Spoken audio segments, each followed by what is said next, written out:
Hello ಸ್ನೇಹಿತರೆ, welcome back to my channel. ನಾನು ಚೈತ್ರ. ಇವತ್ತು ಸ್ನೇಹಿತರೆ ನಾನು ಪ್ಯಾಕಿಂಗ್ ಮಾಡ್ಕೊಳ್ತಾ ಇದ್ದೀನಿ. ಹಾಗೆ ನನ್ನ ವೆಸ್ಟರ್ನ್ ವೇರ್ ನಾನು ಎಲ್ಲಿ ಇಡ್ತೀನೋ ಆ ಶೆಲ್ಫಲ್ಲಿ ತುಂಬಾ ಮೇಲೆ ಕೆಳಗಡೆ ಆಗಿತ್ತು. ಎಲ್ಲೆಲ್ಲಿ ಏನೇನಿದೆ ಸಿಗ್ತಾನೆ ಇರಲಿಲ್ಲ, ಗೊತ್ತಾಗ್ತಾನೆ ಇರಲಿಲ್ಲ. ಅದಕ್ಕೆ ಎಲ್ಲ ತೆಗೆದು ಅರೇಂಜ್ ಮಾಡ್ತಾ ಇದ್ದೀನಿ. ಅಂದರೆ ನನ್ನ ಜೀನ್ಸ್ ಆ್ಯಂಡ್ ಟಾಪ್ಸ್ ಮಾತ್ರನೇ. ಫ್ರಾಕ್ಸ್ ಎಲ್ಲ ಒಂದು ಕಡೆ, ಜೀನ್ಸ್ ಎಲ್ಲ ಒಂದು ಕಡೆ, ಟಾಪ್ಸ್ ಎಲ್ಲ ಒಂದು ಕಡೆ, ಶರ್ಟ್ಸ್ ಎಲ್ಲ ಒಂದು ಕಡೆ ಇಡ್ತಾ ಇದ್ದೀನಿ.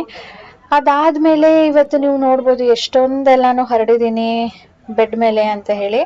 ಇದು ನಾನು ಟ್ರಾವೆಲ್ ಮಾಡೋದಕ್ಕೆ ಪ್ರಿಪರೇಷನ್ನ ಮಾಡ್ಕೊಳ್ತಾ ಇದ್ದೀನಿ. ಇನ್ನು ಟ್ರಾವೆಲ್ ಮಾಡೋದಕ್ಕೆ 3 ದಿನ ಇದೆ. ಆದ್ರೂ ಮುಂಚೆನೆ ಸ್ವಲ್ಪ ಫ್ರೀ ಇದೆ, ಮಾಡ್ಕೊಂಡು ಬಿಡೋಣ, ಇಲ್ಲಾಂದರೆ ಲಾಸ್ಟ್ ಮಿನಿಟಲ್ಲಿ ಹರಿಬರಿ ಆಗುತ್ತೆ ನನಗೆ. ಅದು ವಿಡಿಯೋ ಎಡಿಟಿಂಗ್ ಇರುತ್ತೆ, ಮನೆ ಕೆಲಸ ಇರುತ್ತೆ, ಪ್ಯಾಕಿಂಗ್ ಇರುತ್ತೆ. ನನಗೆ ಒಂಥರ ಕನ್ಫ್ಯೂಷನ್ನು, ಏನು ತೊಗೊಂಡೆ, ಏನು ಬಿಟ್ಟೆ, ಏನು ತೊಗೊಳ್ಬೇಕು ಅನ್ನೋದೇ ಗೊತ್ತಾಗೋದಿಲ್ಲ. ಹಾಗಾಗಿ ಒಂದೊಂದು ಕೆಲಸ ಮುಗಿಸ್ಕೊಳ್ಳೋಣ. ಹೇಗಿದ್ರು ನಾನು ಏನೇನು ಬಟ್ಟೆ ತೊಗೊಳ್ಬೇಕು ಅಂತ ಗೊತ್ತಿದೆ, ಅದನ್ನೆಲ್ಲ ಹಾಕಿಟ್ಬಿಡೋಣ ಅಂತ ಹೇಳಿ ಈಗ ತೆಗ್ದಿದ್ದೀನಿ. ಸಾನು ಆಟಾಡೋದಕ್ಕೆ ಹೋಗಿದ್ದಾಳೆ, ರಾಜೇಶ್ ಕೆಲಸ ಮಾಡ್ತಾ ಇದ್ದಾರೆ, ನಂದು ಊಟ ಎಲ್ಲ ಆಯಿತು. ಅದಕ್ಕೆ ಮಾಡಿಬಿಡೋಣ ಅಂತ ಹೇಳಿ ಬಂದಿದ್ದೀನಿ. ಸೊ ನಾನು ಟ್ರಾವೆಲ್ ಎಲ್ಲಿಗೆ ಮಾಡ್ತಾ ಇದ್ದೀನಿ ಅಂತ ನಿಮಗೆ ಕ್ವೆಶ್ಚನ್ ಬರ್ಬೋದು. ಯಾಕೆ ಇಷ್ಟೊಂದು ಬೇಕಾ ಬಟ್ಟೆ, ಎಷ್ಟು ದಿನಕ್ಕೆ ಹೋಗ್ತಾ ಇದ್ದೀನಿ ನಾನು ಅಂತ ಹೇಳಿ. ನಾವು ಹೋಗ್ತಾ ಇರೋದು ಮದುವೆ ಫಂಕ್ಷನ್ಗೆ. ನಿಮಗೆ ನೆನಪಿರಬೇಕು, ನಾನು ಲಾಸ್ಟ್ ಊರಿಗೆ ಹೋದಾಗ ವ್ಲಾಗಲ್ಲಿ ಹೇಳಿದ್ದೆ, ಇವ್ರ ಮಗಳ ಮದುವೆ ಇದೆ ನೋಡಿ, ಸೀರೆ ಎಲ್ಲ ತೊಗೊಂಡಿದ್ದಾರೆ, ಅವ್ರ ಎಂಗೇಜ್ಮೆಂಟ್ದು ಸ್ಯಾರೀಸ್ ಎಲ್ಲ ತೋರಿಸಿದ್ದೆ.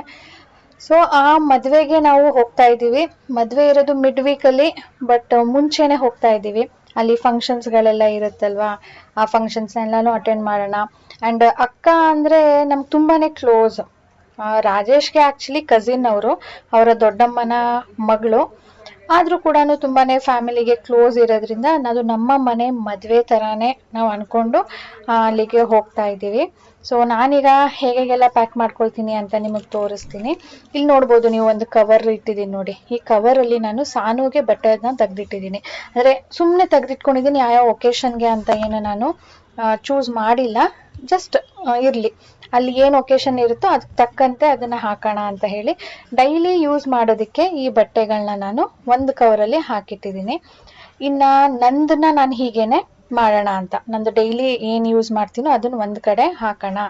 ಮದುವೆಗೆ ಏನು ಬೇಕು, ರಿಸೆಪ್ಷನ್ಗೆ ಏನು ಬೇಕು ಅದನ್ನೆಲ್ಲ ಸಪ್ರೇಟ್ ಮಾಡ್ಕೊಳ್ಳೋಣ ಅಂತ ಹೇಳಿ ಪ್ಲ್ಯಾನ್ ಮಾಡಿದ್ದೀನಿ as of now.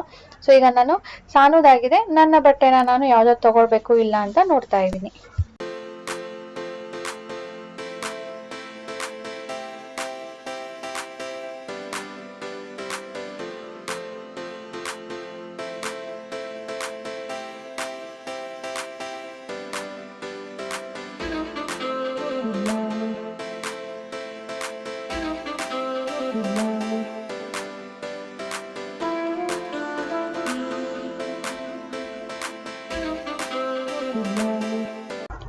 Daily wear ಬಟ್ಟೆಗಳೆಲ್ಲ ತೆಗೆದು ಆಯಿತು. ಈಗ ನೆಕ್ಸ್ಟ್ ಇನ್ನ ಟೈಮ್ ಇದೆಯಲ್ಲ ಅಂತ ಹೇಳಿ ಆಕ್ಸೆಸರೀಸ್ನ ತೆಗೆದುಕೊಳ್ತಾ ಇದ್ದೀನಿ. ನಂದು ಆಕ್ಸೆಸರೀಸ್ನ ಮೊದಲು ತೆಗಿತಾ ಇದ್ದೀನಿ. ಆಕ್ಸೆಸರೀಸ್ ಅಂದರೆ ನನಗೆ ಮದುವೆಗೆ ಬೇಕಾಗಿರೋ ಅಂಥದ್ದು. ಡೈಲಿ ವೇರ್ಗೆ ನಾನು ಏನು ಜಸ್ಟ್ ಒಂದು ಕ್ಲಿಪ್ ತೊಗೊಳ್ತೀನಿ ಅಷ್ಟೇ. ಬಟ್ ಮದುವೆಗೆ, ರಿಸೆಪ್ಷನ್ಗೆ, ನನಗೆ, ಸಾನುಗೆ ಏನೆಲ್ಲ ಬೇಕು ಅಂತ ನೋಡ್ತಾ ಇದ್ದೀನಿ. ಇರೋದನ್ನೇ ತೊಗೊಳ್ತಾ ಇದ್ದೀನಿ. ಈ ಸರಿ ಜಾಸ್ತಿ ಏನು ಶಾಪಿಂಗ್ ಮಾಡಿಲ್ಲ. ಏನು ನನ್ನ ಹತ್ರ ಇದೆಯೋ ಅದು ತುಂಬ ದಿನ ಆಗಿತ್ತು ನಾನು ಯೂಸ್ ಮಾಡಿ. ಸೊ ಈ ಮದುವೆಗೆ ಅದನ್ನೆಲ್ಲ ಹಾಕ್ಕೊಳ್ಳೋಣ ಅಂತ ಇದ್ದೀನಿ. ಏನೇನೋ ಪ್ಲ್ಯಾನ್ ಇದೆ ಸ್ನೇಹಿತರೆ, ನಿಮ್ಮ ಜೊತೆ ಕೂಡ ಮದುವೆ ವ್ಲಾಗನ್ನು ಶೇರ್ ಮಾಡ್ತೀನಿ. ನಿಮಗೂ ಕೂಡ ಇಷ್ಟ ಆಗುತ್ತೆ ಅಂತ ಅಂದ್ಕೊಂಡಿದ್ದೀನಿ. ಪ್ಯಾಕಿಂಗ್ ನಾನು ಲಾಸ್ಟಲ್ಲಿ ತೋರಿಸ್ತೀನಿ ಎಷ್ಟಾಯಿತು ಅಂತ ಹೇಳಿ. ಒಂದು ಜಡೆಗೆ ಏನೇನು ಯೂಸ್ ಮಾಡಬೇಕು ಅದನ್ನು ಒಂದರಲ್ಲಿ ಹಾಕ್ಕೊಂಡೆ, ನಂದು ಸಾನೋದು. ಇನ್ನು ಜ್ಯುವೆಲ್ರೀಸ್, ಅದು ಆರ್ಟಿಫಿಷಿಯಲ್ ಜ್ಯುವೆಲ್ರೀಸ್, ಗೋಲ್ಡ್ ಎಲ್ಲ ನಾನೇನು ಈಗಲೇ ತರಿಸಿಲ್ಲ, ನಾಳೆ ಅಂತ ಇವತ್ತು ತರಿಸ್ತೀನಿ. ಸಾನುಗೆ ನಾನು ಯಾವುದು ಗೋಲ್ಡ್ ಹಾಕೋದಿಲ್ಲ, ಅವಳು ಆಟಾಡ್ತಿರ್ತಾಳಲ್ವ, ಅವಳ ಮೇಲೆ ಗಮನ ಕೊಡೋಕ್ಕಾಗೋದಿಲ್ಲ ಅಂಥೇಳಿ. ಆರ್ಟಿಫಿಷಿಯಲ್ ಜ್ಯುವೆಲ್ರೀಸ್ ಎಲ್ಲ, ಬ್ಯಾಂಗಲ್ಸ್ ಎಲ್ಲ ಒಂದು ಕಡೆ, ಒಂದರಲ್ಲಿ ಮೇಕಪ್ದು ಎಲ್ಲ ಥಿಂಗ್ಸ್ಗಳನ್ನ ತೊಗೊಂಡಿರ್ತೀನಿ, ಇನ್ನೊಂದರಲ್ಲಿ ಜನರಲ್ ಥಿಂಗ್ಸು.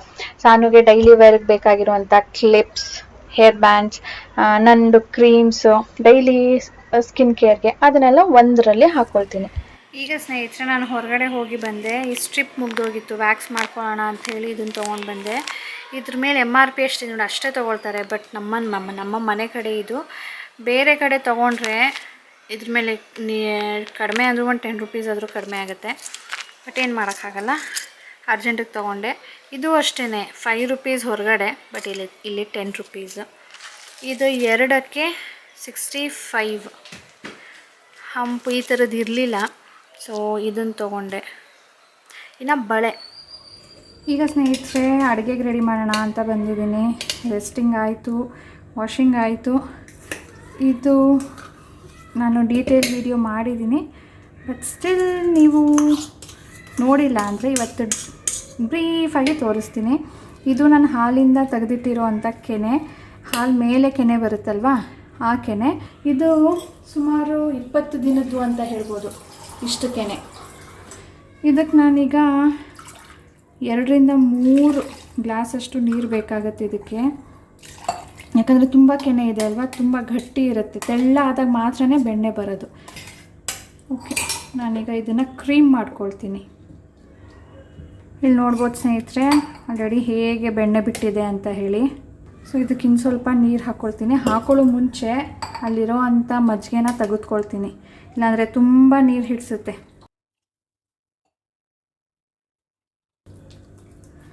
10 to 20 ಸೆಕೆಂಡ್ ಏನೋ ಮಿಕ್ಸಿ ಮಾಡಿದ್ದು ನೋಡಿ, ಬೆಣ್ಣೆ ಆಲ್ರೆಡಿ ಆಗೋಗಿದೆ.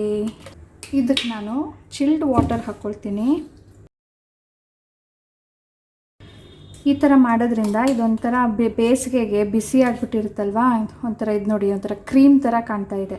ಇದನ್ನು ನಾವು ತಣ್ಣೀರಲ್ಲಿ ಹಾಕಿದ್ರೆ ಅದು ಗಟ್ಟಿ ಆಗುತ್ತೆ ನೋಡಿ, ಈಗ ಗಟ್ಟಿ ಆಯಿತು. ನಾವು ಈ ಥರ ನೀರಲ್ಲಿ ತೊಳ್ಕೊಳ್ಳೋದ್ರಿಂದ ಬೆಣ್ಣೆನ ತುಂಬ ದಿನ ಸ್ಟೋರ್ ಮಾಡ್ಬೋದು. ಆ್ಯಂಡ್ ತುಪ್ಪ ಮಾಡಬೇಕು ಅಂದರೆ ಕೆಳಗಡೆ ಒಂಥರ ಬ್ರೌನ್ ಕಾಳು ಥರ ಉಳ್ಕೊಳ್ಳುತ್ತೆ, ಅದು ಆಗಬಾರ್ದು.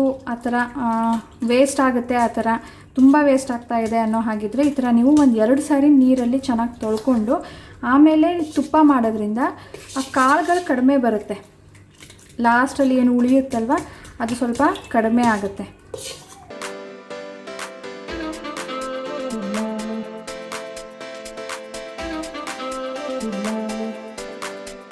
ಇದು ನಾನೀಗ ಅರ್ಜೆಂಟಾಗಿ ಯಾಕೆ ತೆಗೆದಿದ್ದು ಅಂದರೆ ಇವತ್ತು ಆಲೂ ಪರೋಟ ಮಾಡ್ತಾಯಿದ್ದೀನಿ. ಸೊ ಆಲೂ ಪರೋಟಾಗೆ ನಾನು ಗೊಜ್ಜು ಚಟ್ನಿ ಏನೂ ಮಾಡೋದಿಲ್ಲ. ಮೊಸರಲ್ಲಿ ತಿಂತಾರೆ ಕೆಲವೊಬ್ಬರು, ಮೊಸರಲ್ಲಿ ಕೂಡ ತಿನ್ನೋದಿಲ್ಲ, ಬೆಣ್ಣೆ ಜೊತೆಗೆ ತಿನ್ನೋದು ನಾವು. ಸೊ ಅದಕ್ಕೆ ಫ್ರೆಶ್ಶಾಗಿ ಬೆಣ್ಣೆ ತೆಗೆದಿದ್ದ ದಿನ ನಾನು ಪರೋಟ ಮಾಡ್ತೀನಿ, ಇಲ್ಲ ಪರೋಟ ಮಾಡೋ ದಿನ ನಾನು ಬೆಣ್ಣೆ ತೆಗಿತೀನಿ. ಈಗ ಸ್ನೇಹಿತರೆ ಸಂಜೆ ಆಗಿದೆ, ಸಂಜೆ ಸ್ನ್ಯಾಕ್ಸ್ ಟೈಮು. ಸಾನುಗೆ ಹಾಲು ಕೊಟ್ಟು ಏನಾದರೂ ಸ್ನ್ಯಾಕ್ಸ್ ಕೊಡ್ತಾಯಿದ್ದೆ, ಲೈಕ್ ಹೆಲ್ತಿ ಸ್ನ್ಯಾಕ್ಸೇನೆ. ಇವತ್ತು ಫ್ರೂಟ್ಸ್ ತುಂಬಾ ಕಡಿಮೆ ಇತ್ತು, ಬರೀ ಬಾಳೆಹಣ್ಣಿತ್ತು. ಹಾಗಾಗಿ ಏನು ಮಾಡಿದೆ, ಸಾನುಗೆ ಹೇಳಿದೆ ಈ ಥರ ಏನು ಸ್ನ್ಯಾಕ್ಸ್ ಇಲ್ಲ ಅಂಥೇಳಿ. ಸೊ ಅವಳು ಐಡಿಯಾ ಕೊಟ್ಟಳು, ಮಮ್ಮ ನನಗೆ ಈ ಥರ ಮಾಡಿಕೊಡು ಚೆನ್ನಾಗಿರುತ್ತೆ ಅಂಥೇಳಿ. ಸೊ ಇದು ಬಂದು ಪ್ಲೇನ್ ಹಾಲು, ಅದಕ್ಕೆ ಬಾದಾಮ್ ಪೌಡರ್ ಮಿಕ್ಸ್ ಮಾಡಿದ್ದೀನಿ, ಅದರ ಜೊತೆ ಡ್ರೈ ಫ್ರೂಟ್ಸನ್ನು ಕಟ್ ಮಾಡಿ ಹಾಕಿದ್ದೀನಿ, ಮತ್ತು ಬಾಳೆಹಣ್ಣನ್ನು ಕಟ್ ಮಾಡಿ ಹಾಕಿದ್ದೀನಿ. ನೀವು ಬಾದಾಮ್ ಪೌಡರ್ ಹಾಕ್ಬೋದು, ಸಕ್ಕರೆ ಹಾಕ್ಬೋದು, ಅಥವಾ ಇನ್ನೂ ಹೆಲ್ತಿ ಮಾಡಬೇಕಂದ್ರೆ ಹನಿ ಕೂಡ ಹಾಕ್ಬೋದು. ಅಷ್ಟೇ ಫ್ರೂಟ್ಸು ಯಾವ ಫ್ರೂಟ್ಸ್ ಬೇಕೋ ಅದನ್ನೆಲ್ಲನೂ ಹಾಕ್ಬೋದು. So this is today's healthy evening snack. Last time ನಾನು ಆಲೂ ಪರೋಟ ಮಾಡಿದಾಗ ಕೇಳಿದ್ದೆ ನಿಮಗೆ ಇದನ್ನು ಶೇರ್ ಮಾಡಲಾ ಅಂತ ಹೇಳಿ. ಹಾಗಾಗಿ ನಿಮ್ಮಲ್ಲಿ ತುಂಬ ಜನ ಶೇರ್ ಮಾಡಿ ಅಕ್ಕ ಅಂದಿದ್ರಿ. ಸೊ ಇವತ್ತು ನಾನು ಮತ್ತೆ ಮಾಡ್ತಾ ಇದ್ದೀನಿ, ತುಂಬ ಈಸಿ ಟೇಸ್ಟಿಯಾಗಿರುತ್ತೆ. ಬನ್ನಿ ಇದನ್ನು ಹೇಗೆ ಮಾಡೋದು ಅಂತ ನೋಡೋಣ. ಶುಂಠಿ ನೀವು ಕ್ವಾಂಟಿಟಿ ಎಷ್ಟು ಮಾಡ್ತಾಯಿದ್ರು ಅದ್ರ ಮೇಲೆ ಫ್ಲೇವರ್ಗೋಸ್ಕರ ಅದು. ಬೆಳ್ಳುಳ್ಳಿ ಖಾರಕ್ಕೆ ಎಷ್ಟು ಬೇಕೋ ಅಷ್ಟು, ಚಪಾತಿ ಜೊತೆ ಅದು ಸೇರಿಸೋದ್ರಿಂದ ಸ್ವಲ್ಪ ಖಾರ ಜಾಸ್ತಿ ಬೇಕಾಗುತ್ತೆ. ಇಷ್ಟನ್ನು ನೀರು ಹಾಕದೆ ರುಬ್ಕೊಳ್ಬೇಕು. ಈಗ ಒಗ್ಗರಣೆ ಟೈಮು. ಒಗ್ಗರಣೆಗೆ ಈರುಳ್ಳಿ ಫ್ರೈ ಆಗೋ ಅಷ್ಟು ಎಣ್ಣೆ ತೊಗೊಂಡಿದ್ದೀನಿ. ಆ್ಯಕ್ಚುಲಿ ಇದನ್ನು ಕೆಲವೊಬ್ಬರು ಉರಿಯೋದಿಲ್ಲ, ಹಾಗೆ ರಾ ಹಾಕ್ತಾರೆ. ಪೊಟ್ಯಾಟೋಗೆ ಎಲ್ಲ ಕಟ್ ಮಾಡಿ ಮಸಾಲೆ ರುಬ್ಕೊಂಡು ಹಾಕ್ತಾರೆ. ಬಟ್ ನನಗೆ ಅದೇನೋ ರಾ ಹಾಕೋದಕ್ಕಿಂತ ಈ ಥರ ಫ್ರೈ ಮಾಡಿ ಹಾಕಿದ್ರೇ ಇಷ್ಟ ಆಗುತ್ತೆ. ಎಣ್ಣೆ, ಈರುಳ್ಳಿ ಎಷ್ಟು ಬೇಕೋ ಅಷ್ಟು ಹಾಕ್ಕೊಳ್ಬೋದು, ಕಡಿಮೆನೂ ಕೂಡ ಹಾಕ್ಕೊಳ್ಬೋದು, ಇಲ್ಲದೆ ಕೂಡ ಮಾಡ್ಬೋದು. ಕರಿಬೇವು ಸೊಪ್ಪನ್ನ ಹಾಕ್ಕೊಂಡಿದ್ದೀನಿ. ನಮ್ಮ ಸಾನು ಫೇವ್ರೆಟ್ ಆಲೂ ಪರೋಟ. ಚಪಾತಿ ಅಂದರೆ ಅವಳಿಗೆ ಇಷ್ಟ ಇಲ್ಲ, ಚೂರು ಇಷ್ಟ ಇಲ್ಲ. ಬಟ್ ಪರೋಟ 2 ಕೊಡಿಬೇಕಿದ್ರೆ ತಿಂತಾಳೆ. ಸೊ ಏನು ಮಾಡ್ತೀನಿ, ಸ್ಟಫಿಂಗ್ನ ಸ್ವಲ್ಪ ಕಡಿಮೆ ಮಾಡಿಬಿಟ್ಟು 2 ಕೊಡ್ತೀನಿ. ಅಂದರೆ ಮೀಡಿಯಮ್ ಸೈಜ್ದು 2, ನಮ್ಗೆ ಅದು ದೊಡ್ಡದು ಮಾಡ್ಕೊಳ್ತೀನಿ, ಅವಳಿಗೆ ಚಿಕ್ಕದು 2 ಕೊಟ್ಬಿಡ್ತೀನಿ. ಸ್ವಲ್ಪ ಟ್ರಾನ್ಸ್ಲೂಸೆಂಟ್ ಆದರೆ ಸಾಕು ಈರುಳ್ಳಿ, ತುಂಬ ಫ್ರೈ ಆಗಬೇಕಂತಿಲ್ಲ. ನೋಡಿ ನೀರೇನು ಹಾಕಿಲ್ಲ ನಾನು, ಹಾಗೆ ದಪ್ಪ ದಪ್ಪ ತರ್ತರಿನೇ ಇದೆ, ಹಾಗೇ ಮಿಕ್ಸಿ ಮಾಡ್ಕೊಂಡು ಹಾಕ್ಕೊಳ್ತಾ ಇದ್ದೀನಿ. ಹಾಕಿ ಸ್ವಲ್ಪ ಹಸಿ ವಾಸನೆ ಹೋಗಿದೆ ಅಂದಮೇಲೆ ಇದಕ್ಕೆ ಅರಿಶಿಣದ ಪುಡಿ, ಉಪ್ಪು, ಗರಂ ಮಸಾಲ 1 ಸ್ಪೂನಷ್ಟು. ಗರಂ ಮಸಾಲ ಹಾಕಿದಷ್ಟು ಒಂಥರ ಖಾರ ಆ್ಯಂಡ್ ಫ್ಲೇವರ್ ಬರುತ್ತೆ, ಬಟ್ ಸಾಕು ಸ್ವಲ್ಪನೇ. ಆಲೂಗೆಡ್ಡೆ ನೋಡಿ, ಇಷ್ಟು ಆಲೂಗೆಡ್ಡೆ ಬೇಯಿಸ್ತಾ ಇದ್ದೀನಿ. ಇದರಲ್ಲಿ ಸುಮಾರು 7ರಿಂದ 8 ಪರೋಟ ಆಗುತ್ತೆ. ಸಾನು ಸ್ಮ್ಯಾಶ್ ಮಾಡೋದು ಅವ್ರಿಗೆ ತುಂಬ ಇಷ್ಟ. ಇದು ಸಿಪ್ಪೆ ಬಿಡಿಸೋದು, ಸ್ಮ್ಯಾಶ್ ಮಾಡೋದು, ಪೊಟ್ಯಾಟೊ ಫಿಲ್ಲಿಂಗ್ನ ಚಪಾತಿ ಒಳಗಡೆ ಹಾಕೋದು. ಅದಕ್ಕೆ ನಾನು ಹೇಳ್ತೀನಿ, ಸಾನು ನೀನೇ ಮಾಡಿಬಿಡು ಮಗಳೇ, ಕಲ್ತ್ಕೊಂಡ್ಬಿಡು ಅಂತ. ಇಲ್ಲ ಇಲ್ಲ ಇಲ್ಲ ಇಲ್ಲ ಇಲ್ಲ ಅಂತೆ. ಈಗ ಸಾನು ನಂಗೆ ಬಂದ ತಕ್ಷಣ ಒಂದು ಕ್ವೆಶನ್ ಕೇಳಿದ್ಲು. ಏನು ಅಂದರೆ, ಪರೋಟ ನನಗೆ ಯಾಕೆ ಇಷ್ಟ ಮಮ್ಮ ಅಂತ. ಯಾಕೆ ಇಷ್ಟ ನನಗೆ ಗೊತ್ತಿಲ್ಲಪ್ಪ, ಹೇಳು ನೀನು.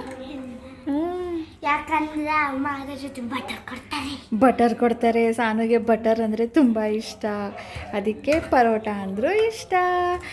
ನಾನು ಥಿಂಕ್ ಮಾಡ್ತಾಯಿದ್ದೆ ಸಾನುಗೆ ಯಾಕೆ ಪರೋಟ ಇಷ್ಟ ಅಂತ. ನೋಡಿ ರೀಸನ್ನು ಇವಾಗ ಗೊತ್ತಾಯಿತು. ಈಗ ನೋಡಿ ನಾನು ಉಂಡೆಗಳನ್ನ ಮಾಡಿಟ್ಕೊಂಡಿದ್ದೀನಿ ಆ್ಯಂಡ್ ಚಪಾತಿದು ಕೂಡ ಸ್ವಲ್ಪ ಅಗಗ್ಲಕ್ಕೆ ಲಟ್ಸಿ ಇಟ್ಕೊಂಡಿದ್ದೀನಿ. ಈಗ ನಾನು ಇದನ್ನು ಫಿಲ್ ಮಾಡ್ತೀನಿ.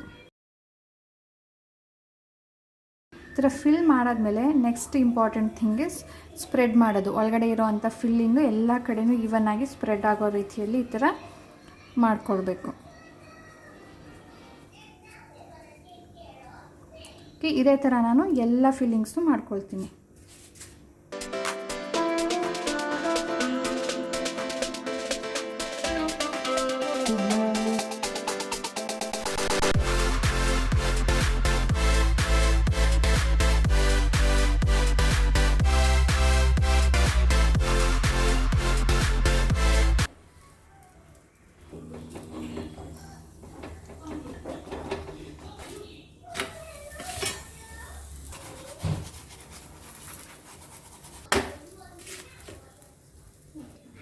ತಗೋ ಮಗಳೇ.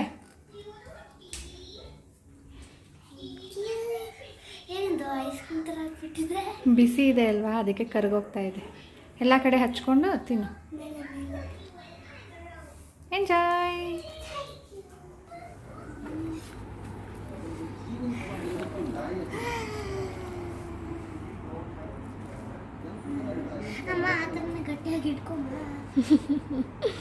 ಬಿಸಿ ಬಿಸಿ ತಂದುಬಿಟ್ಟಿದ್ದೀನಿ, ಸ್ವಲ್ಪ ಜಾಸ್ತಿನೇ. ಅಲ್ಲಿ ಗೊತ್ತಾಗಲಿಲ್ಲ, ಈಗ ಬಿಸಿ ಅನ್ನಿಸ್ತಾ ಇದೆ. ಸ್ವಲ್ಪ ಹೊತ್ತು ತಣ್ಣಗಾಗ್ಬಿಡುತ್ತೆ.